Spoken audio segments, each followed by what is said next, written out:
Tonga sao daholo zanagasikara mbola avy rehetrarehetra ka resaka masiso resantsika androany de hoe namipetraka ary za de ohatra masiso le izy fa inona ny olana amin'ilay izy. Fadimbolana aloha voalohany tsara ho fantatry ny vehivavy rehetrarehetra fa tsy maintsy masisy foana rehefa fadimbolana indrindra kalapiso kely satria ilay raha ny raha no mampatonga antsika masiso zay aloha. Manaraka ny atsembohana anisany mampamaimbo antsika ihany koa, efa natoraly amintsika olombelona iny. Manaraka ny slip anaovana, tsara anaovantsika ny slip coton fa ilay nylon anisany ihany koa io mampasiso raha ohatra ka tsy zatra ndre raha hoe tratran'ny allergie de ajanony le izy ry kalapiso.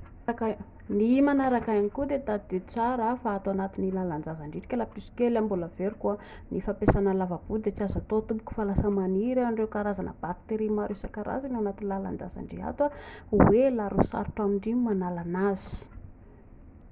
Ny savony, eny matetika moa zany rehefa misasa ny vehivavy tsy voatery ndray mampiasa le ranon-tsavony ohatran'izao fa le vaingana savony fa tsara ho fantatry indrindra kalapiso kely fa rehefa mandro indray ka hoe mampiasa savony de iny de vita fa tsy hoe anao savony be hososolona atao mitovatovoka be mitsovatsovoka be le tapory ao fa ao anatin'ny lalan-jaza ao efa misy taova voatokana manokana ny manasa ny anaty lalan-jaza, tsy voatery sokitsokirina fa ny ety ivelany ihany no atao ndry.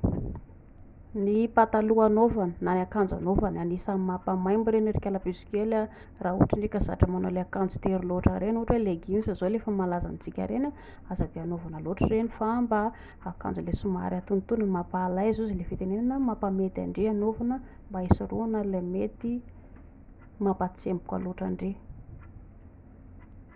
Eo koa ny tampon, ny antsika eto Madagasikara moa zany ny tampon ohatrany tsy de malaza loatra fa any amin'ny tany mandroso ny tampon efa malaza, ny ankamaroan'ny vehivavy tampon no anaovana fa tsy de tena manao an'ilay salaka pelia loatra noho izany iny koa ry kalapiso kely raha tsy haindry tsara manao anazy raha le hoe singa iny sendra misy tafiditra tafaletika anaty lalan-jaza anisany mampasiso andry iny de mila mitandrina zany ndray raha ohatra ka hoe sendra tampon no anaovandry.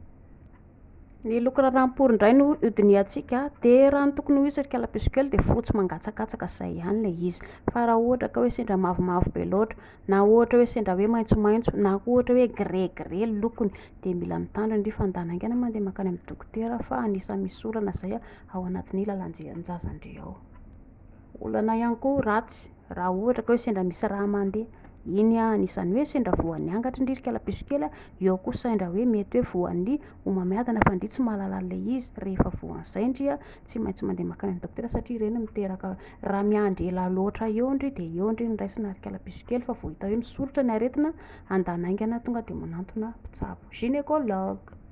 Manaraka ihany koa raha ohatra ka hoe adonan-dramose mafy loatra le izy ry kalapiso ka mahatsiaro tena marary ndry rehefa le voadona ary amin'ny farany ary le izy de mila aingana ndry mandeha heverina makany amin'ny gynécologue jerena satria misy tsy mety ao anatin'ny vatandry satria iny mety hoe le cervix ireny farany ary efa maratra le izy nefa ramose mbola mivatravatra ihany de anisany lasa simba vatandry nefa ndry tsy mahalala. Manaraka sady ny tena loza de ilay kapaoty, indraindray sendra ohatra hoe adino any anaty lalan-jaza tany ny kapaoty ramose mieritreritra hoe efa nalany le izy nefa ka le izy adino de loza animba ny lalan-jaza ndry ary tena ho maimbo le izy niala ihany fa le bakteria nandritra zay fotoana zay no atahorana de mila mandeha makandona amin'ny dokotera haingana. Tsy voatery kapaoty ihany ry kalapiso kely fa raha ohatra ka sendra mampiasa kilalao ianareo ohatra ka sendra adinodino tany le izy de mba eritrereto ihany fa tsy hoe maimaika fotsiny hankafy eo nefa avy eo adino tany le karazana kilalao nampiasaina de ndry no mampalahelo avy eo simba fahatany fotsiny. Ary ny farany de mampirafy tsara foana ry zareo ny hoe mifankatia olona ray miaraka aminao, lehilahy anankiray de vehivavy anankiray satria tsy inona raha misy foana mifampirafesana eo amin'ny olona anankiroa de tsy hovanona ny tokantrano na ela na hoaingana satria tsy misy olona mahazaka an'izany ampirafesana zany eto ambonin'ny tany, mazotoa.